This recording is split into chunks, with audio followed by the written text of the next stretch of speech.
I slutet av sitt liv var rapstjärnan Einar mycket nära vän med den några år yngre YK, eller Josef Key. Åtal har nu väckts mot 19-åriga Josef Key från Bagarmossen i södra Stockholm. Utöver att Josef Key även fortfarande verkar ha en fortsatt nära relation till Einars halvbror, så nämns Einars namn, eller Nisse, flera gånger i denna FUP bland de inblandade. Det framkommer att Josef Key har i samarbete med andra aktörer långt gångna planer på att mörda en framgångsrik rappare från söderort i Stockholm. Flera rappare kommer att vara huvudfokus fortsatt i denna serie. Har detta morduppdrag någonting att göra med mordet på Einar, eller handlar det egentligen om något helt annat som pågår fortfarande?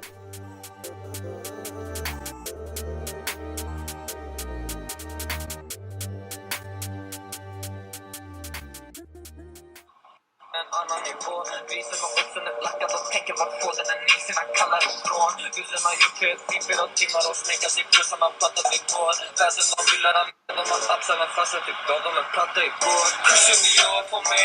Polisen beskriver Dalen-nätverket som ett kriminellt nätverk som bland annat verkar i Enskededalen, Skarpnäck och områdena runt dessa i södra Stockholm. Dock har de även förgreningar i andra områden i landet, bland annat Sundsvall och på Gotland. De ägnar sig åt narkotikahandel, våldsbrott, vapenbrott, utpressningar med mera. Att de är aktiva aktörer i våldsamma konflikter är även ett välkänt faktum genom utredningar och underrättelser. Bland annat det faktum att de ofta har skyddsvästar, även med tunga iläggsplattor för att tåla kraftfull ammunition, är också en tydlig indikation på att de är i våldsamma konflikter med andra kriminella. De har under lång tid haft tydlig påverkan på lokalsamhället i främst Enskededalen, där de skapar otrygghet och använder våld och hot för att få folk att antingen hjälpa dem i deras kriminella verksamhet eller för att hindra att någon samarbetar med polisen. När man pratar med folk i dalen är det tydligt att de är medvetna om nätverkets närvaro och att många är rädda för att hamna i konflikt med dem. Både föräldrar och barn och ungdomar uppger att individer från nätverket åt dess yngre skikt, bland annat med våld och hot, tvingar barn även i mycket unga åldrar, ner kring 12 år, att bland annat förvara och sälja narkotika och vapen åt dem. Polisens uppfattning var att Mario Golzar, a.k.a. Super Mario, fram tills nyligen varit en ledarfigur för Dalen-nätverket och kriminella kring Skarpnäck, Bagarmossen och andra områden i närheten av dessa.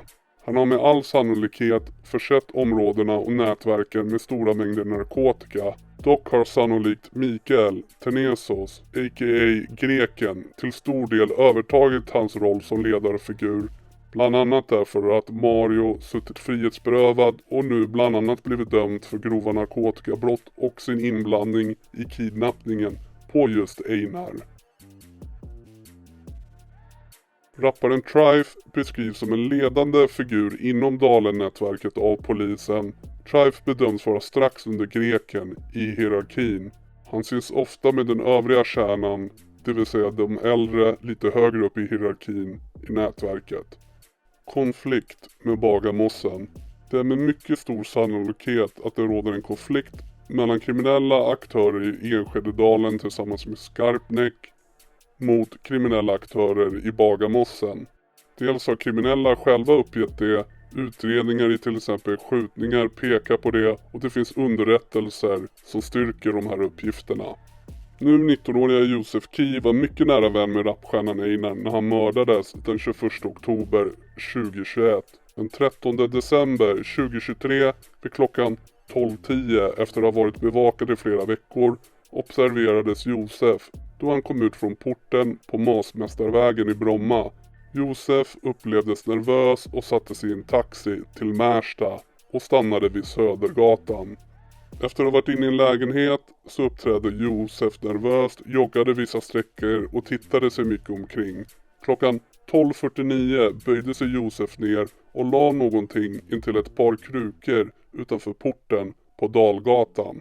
Josef kontrollerades av polis på Dalgatan klockan 12:56 och greps 1:15 i samband med att man kunde konstatera att han har gömt ett vapen, en pistol, utanför porten på Dalgatan. Pistolen var skarpladdad och såg ut att vara av märket Glock. Josefs telefon togs i beslag av polisen och där hittar man senare mycket intressanta saker. Genom yttre och inre spaning kan Josef kopplas till flertalet adresser. Beslut om husrannsakan fattas därför på flera platser. Klockan 13.30 samma dag genomfördes husrannsakan på Masmästarvägen 8 med hjälp av piketen. Dörren forcerades i syfte att säkra bevis i bostaden. I lägenheten befann sig Sebastian samt en annan man. I lägenheten på Masmästarvägen togs ammunition samt narkotika i beslag. På vardagsrumsbordet anträffades en nyckel som spårades manuellt till förråd nummer 9 i källaren. I förrådet anträffades cirka 4 kilo amfetamin, hasch samt ammunition. I samband med att husrannsakan genomfördes på Masmästarvägen i Bromma kom Gasmed och en annan man gående mot port nummer 8. Dessa kontrollerades av polispersonal och medtogs till förhör. Gasmed är samma man som ett halvår senare har sitt namn på en lång dödslista med namn och adresser och han sköt sig ihjäl på en balkong i Ulvsunda den 10 juli 2023. Även Josef Key står med på denna dödslista. I fuppen framgår det att Josef Key har bra kontakt med både nu mördade Gasmed samt Einars halvbror. Efter att ha varit häktade sedan mitten av december 2022 står nu 19-åriga Josef Key och 25-åriga Sebastian åtalade för grovt narkotikabrott för innehav av 4 kilo amfetamin, 3 kilo cannabis, 6500 tabletter med mera. Josef är även åtalad för grovt vapenbrott för innehav av 2 pistoler och förberedelse till mord på 26-åriga rappan Trife samt andra okända personer. När man går igenom Josefs telefon hittar man olika chattar i olika appar gällande olika typer av brottslighet.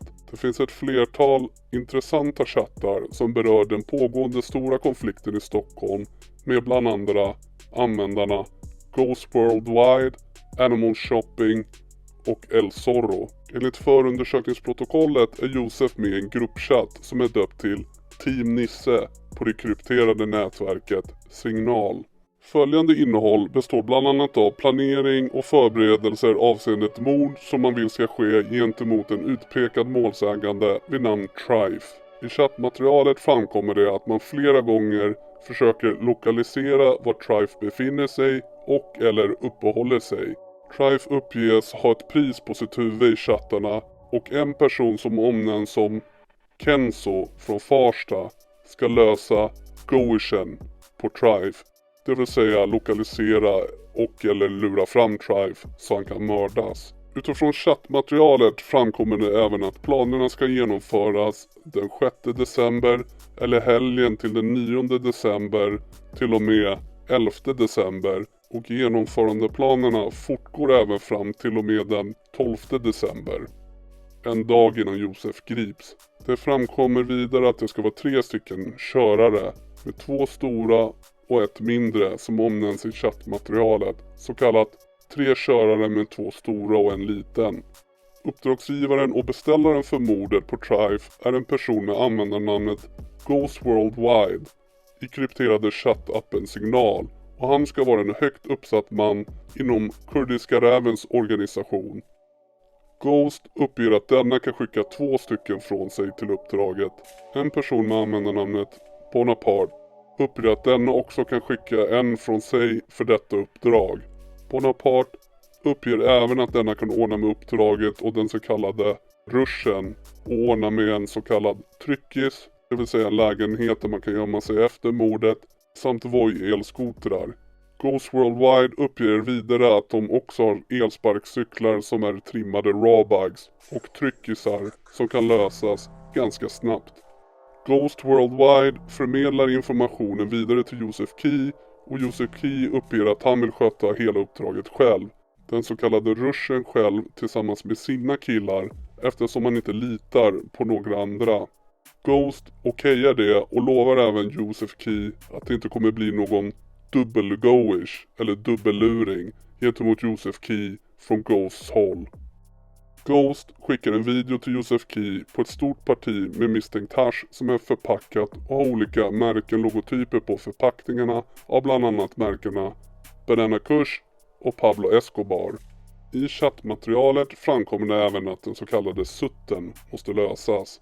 Enligt chattmeddelanden mellan Ghost och en person med användarnamnet Animal Shopping som ska vara kurdiska räven samt av en fråga från Joseph Key framgår det att sutten ska lösas den 12 december 2022. Vidare skriver Ghost den 9 december på kvällen att han ska ge en splitterny Glock-pistol, en Glock 19 till Joseph Key och skickar en bild på en pistol som liknar en Glock samt ett meddelande att det är en present till Joseph Key. Ghost skickar sedan en bild på ett större vapen till Joseph Key och skriver bland annat att haha, titta denna Bram, vi kan spraya hela Skarpnäck med den här. Grand Power den heter. Vidare den 12 december skriver Joseph Key till Ghost att han ska säga till den så kallade TP:n att ta det imorgon istället eftersom Aina skummar sig. Ghost skriver sedan att bilen redan är packad, undrar om det är möjligt att ta emot nu och Joseph Key okejar det och skriver sedan 1941 12 december att han väntar på TP:n. I chattmaterialet framkommer det även från Ghost att en så kallad jappning, skjutning, mord måste ske eftersom en rappare påstås ha lagt grova rader om Nisse, alltså då Einar, i en TikTok-video. Både Ghost och Joseph Key frågar sig om vem denna rappare är. Användaren Ghost påstår även när han chattar med Joseph Key att någon från gänget 23 Street i Farsta har kontaktat honom och frågar varför han har problem med Trife. Något Ghost inte ska ha svarat på. Han påstår även att han har hjälpt dem mycket sedan han frågade dem om det här med Nisse, alltså Einar. Ghost skriver också att enda anledningen till varför kurdiska räven finns med i fuppen för kidnappningen på Einar var att någon från Vårby skickade en bild på Einar på krypterade chattar och frågade kurdiska räven vem det var och då svarade kurdiska räven att han är rapparen Einar. Inget mer än så ska det ha varit enligt Ghost. Han skriver också att kurdiska räven är ju Upplandsbro och att de var vänner med Nisse, alltså Einar. Han säger också, du vet alla vill smöra för oss, alla vill vara bra med oss, så jag får höra mycket från allt och alla. Men de är bara brickor i ett spel. Det är bara Upplandsbro, Jobro, Hässelbystrand och Solna som är med oss till döden.